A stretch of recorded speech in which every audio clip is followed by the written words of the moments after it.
Welcome back to Travel Again Insights, a weekly look at what matters most to our amazing industry. Ed, here we are again. Man, so much news.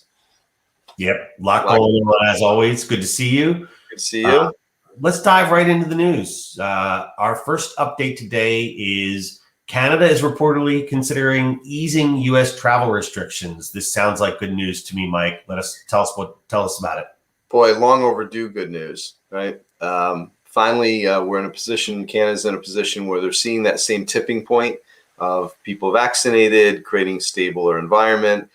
Certainly, the stress on the medical system's kind of under control at this point. So another country that's, moving into that next phase of recovery, from a vaccination perspective. And now we got to get to the first phase of recovery for travel. But good news, certainly, and getting U.S. Canada border opened, travel resuming is, a good step. So let's, anxious to get that in motion.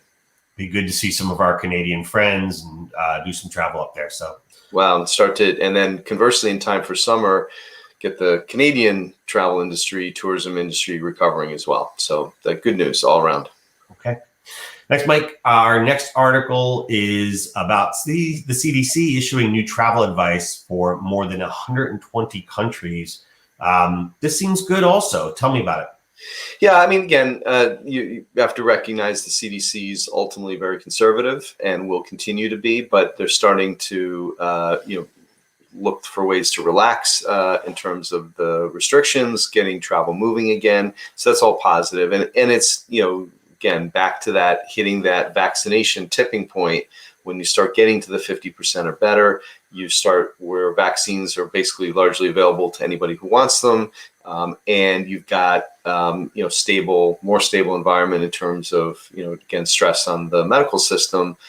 Then we're finally in a position, again, where we can start to see more and more countries headed that way. CDC guidance, because it's more of a bilateral type of measurement, right? Starting to between countries, et cetera.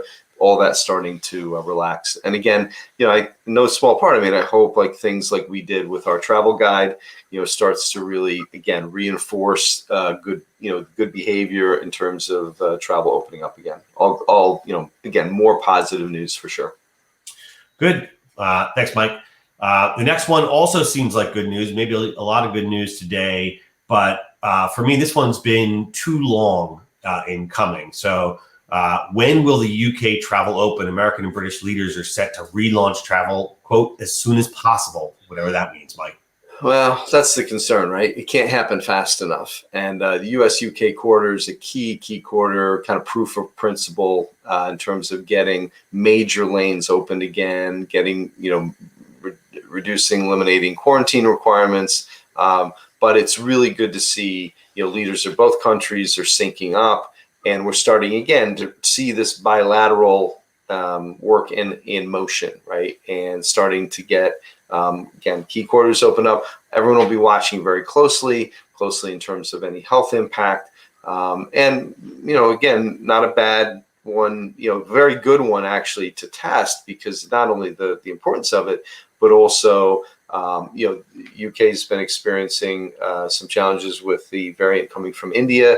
So, we'll be able to start to see if there's really going to be any real impact at this point.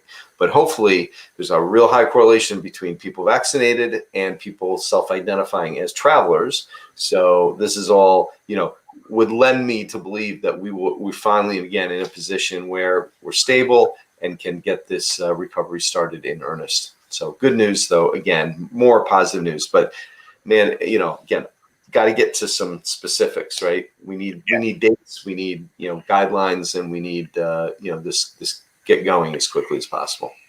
Yep, it is far beyond time. Okay, our last article of the day is about Florida and Texas. Down in Florida and Texas, the governors there are having a bit of a battle with the cruise lines over requirements of a vaccine. So give us context on this one, Mike. Yeah, so again, we could have, this one is one that you could see coming on the horizon, storm clouds on the horizon. This conflict's been coming and coming and coming. The cruise lines are finally in a position that they're getting authorization from the authorities, the medical health authorities, to start reopening and doing more aggressively now, starting to get, all the test cruises going, starting to get, basically, make sure that they have everything in place to have safe travel environment on a cruise ship. And I think, again, cruise industry has done an amazing job of getting to this point and making that all happen. So, but now this conflict is coming, and in Florida and Texas, it's highly political. It's become a politicized issue in terms of requiring vaccination. And, again, for the well-being of the cruise industry and cruise travelers, I mean, they've taken the right position, and now they're getting pushback in those states. Again, I can't say enough where this is not a political issue. It shouldn't be. This is just purely, working through a process where, again, vaccinations being required in those situations right now is the prudent thing to do. And then as a first phase, it's not that the industry doesn't want to get to a place where you can, again, have vaccinated, non-vaccinated, have procedures and process for everybody involved. And we've said that all along. But again, right now, without a period of really watching, measuring this within the cruise industry, it's the right thing to do. And I hope that the governors can find a way to say, hey, look, their issues, what they're focused on is across an entire spectrum. We're talking about very specific situations around getting on a cruise, right? And or potentially, really for traveling internationally right now, it's not required, but highly recommended that you're vaccinated, right? So you do those things in those environments. Let's just have a carve out for those situations so that we can get on with the recovery of the industry. And boy, talk about two states, Florida in particular, that's so dependent on this travel industry to be healthy and to recover.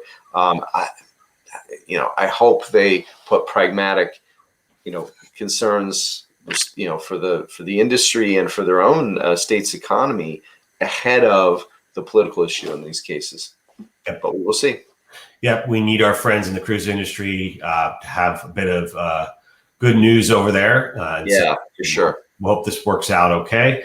Mike, that's the news for this week. Anything else for our listeners? No, I mean, I think a lot of the attention and focus, as it should be, is trying to make the industry safe for the summer, to try to get as much momentum as we can in terms of recovery, at least of leisure travel. And then hopefully hope that will be positive momentum going into the fall so that we can start to see some recovery at the start of the recovery with business travel as well.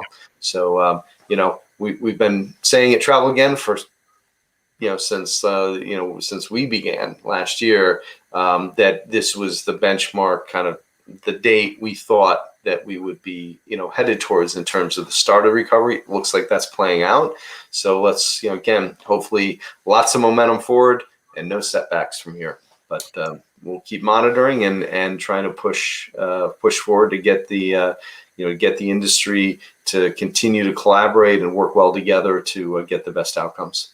Okay. That's it for this week. Thanks, Mike. We will see everyone again next week, and thanks for listening.